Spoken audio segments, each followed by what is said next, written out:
the crazy game that we play, and I remember the feeling I had after Creighton. And we played every bit as hard as we did today.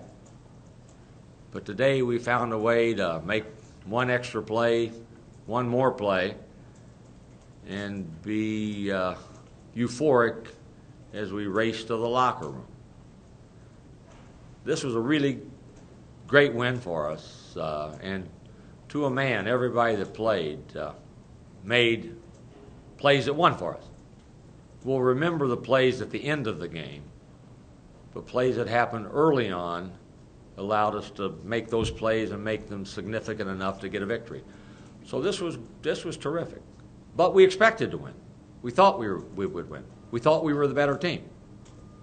And I think that's significant also. They put us on our heels a little bit out of the gate, starting that smaller lineup, and drove right past us for a 6-0 lead, and then we were able to settle it a little bit and get a little bit of a feeling that we knew what we were doing defensively. But that's a good team that we beat. And I think Crabb showed you why he was Mr. Basketball, and I believe Freshman of the Year in the Pac-12. That's a good team that we beat. And credit goes to our players and our crowd. We had a great crowd today. Biggest in numbers that we've had all season. Coach, you played Garrett down the stretch a lot more today than you have in some other games. You talk about his contributions. Garrett was sensational, especially in the first half. You don't appreciate size and length until you don't have it. He had 7 first-half rebounds, 2 offensive. He changed some shots inside, competed really, really hard, and very proud of how he played all game. And we need him that way. He did a workmanlike job, and when he wasn't in there, we struggled a little bit more, although we had a hard time keeping him off the glass anyway. But he did a really good job for us. I agree. Was there a particular reason why you wanted him out there? Because of the matchups? When they had 2 bigs out there, I thought that we needed him out there. I thought he had pretty good mental state to where wasn't thinking about what he just didn't do, and played in the moment, played in the play. And you have to be able to do that. And I thought he did that tonight. He's made tremendous progress for us in self-esteem and confidence. And he may not say that to you, but he feels as if he belongs out there. He feels as if he's a contributor. He feels as if he plays an important role in what we're doing. And he does. Chase mentioned that you guys may have exceeded people's expectations over these last 7 games. What do you think this can do for you guys down, when it comes to March, the stretch you guys just went through? If we win, if we continue to play hard and win enough, all these are helpful.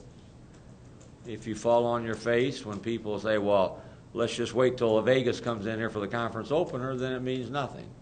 So we got to not dwell on that. We got to know we've got that in the bank, and we got to get ready to play USD on Wednesday.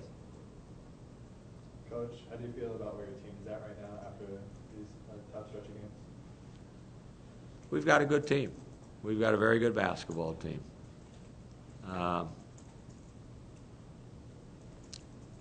I didn't know, I'm not a guy that goes and says, well, we should win this one. I'm worried about that one. And a lot of people say, boy, 8-2, you better go to church and light 10 candles and put a little bit more in the collection plate. We earned 8-2. But 2 overtimes, 1-point win, 1-point win, a 2-point win. I'm realistic enough to know that if we don't keep doing what we're doing, we're not good enough where we can't be beaten by anyone. But we found ways to win. Again, 8-2 is pretty good given the competition. Coach Jamal wasn't out there for regional almost. Was he under the weather? The trainer, Tom Abdenar, came to me at about 20 minutes before the game, and it said, Jamal is in my room. He's got a migraine where he says he can't see light. I don't know what happened, and he doesn't know. He says he's got a migraine, and I don't know. So he didn't do anything from that point on. He didn't come in when we did our pregame talk. And I wasn't sure whether he would be physically able to play. And if he played, I wasn't sure how he would play. But Jamal being Jamal, I know he was hurting. He came out right before tip-off and said, had Tom tell me that he was going to play. But he was hurt with a migraine. Does he have a history of it? I don't think he does. I asked him that. I had a history of migraine, so I know what it's like. It's so debilitating. I asked him, have you had this before? No. What is your no? So I was giving him more of a headache when I'm trying to ask him questions. He could give you a while too, can't he? Well, I think that dribble off the backboard was directly related to the migraine only. You're talking a bit about the great basketball play that Tapley made off the steal on the 3-and-1 fast break and then scoring down the other end. Was that ever sensational? Chase, I talked about Tim leading the nation and taking charges. Chase has done a phenomenal job of anticipation, alertness, experience, setting people up. It was almost like he baited that play to be made. He got down low, and knowing that he was going to tease him to try to throw the lob. Made a phenomenal play. And not as, spectacular, but every bit as important when he rebounded Garrett's missed shot as time was running out. Rather than try to shoot it, he dribbled it back out and said, let's see if we can run 10 seconds and you're going to foul one of us and we're going to make 2 free throws. So I thought that was a very good play too. It's almost like we really haven't had a chance to see how good he was given the team we had last year. Is that right? Chase started as a freshman, sophomore, and everybody said, yeah, he's good, he's a good guy. But we felt that he could be really good. I didn't know that he would be this important to us defensively. He's been sensational. I mean, he's a scorer. He likes to score, knows how to score, scores in a variety of ways, has no fear in scoring. But he is upped the ante on his defense tenfold even since last year. And he's proud of that. Hey, you're right, he was so good today.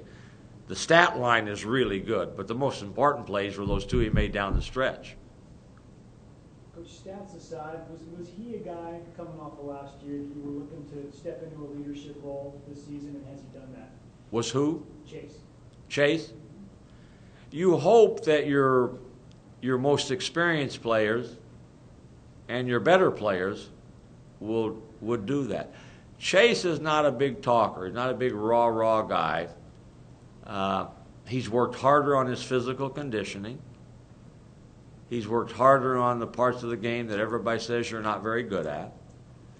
And he's become a reliable winner that went from 5th option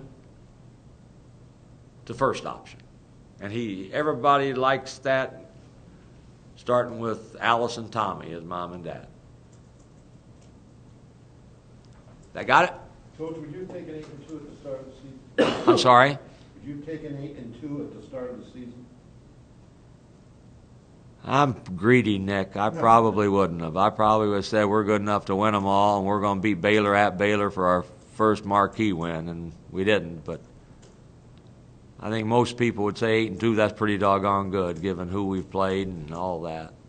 So I'm more importantly happy about how we've competed and found ways to win all these close games. And today, I had at our club, we have this club every once a month, and a guy just beat me up on free throw shooting. And I said, well, you're talking to the right guy because I'm the free throw coach. And we were 12 for 14 in the second half today to make free throws when we had to make free throws to help us get a win. So we've done what it's taken to get wins, and that's a good team. Good teams do that. Thank you.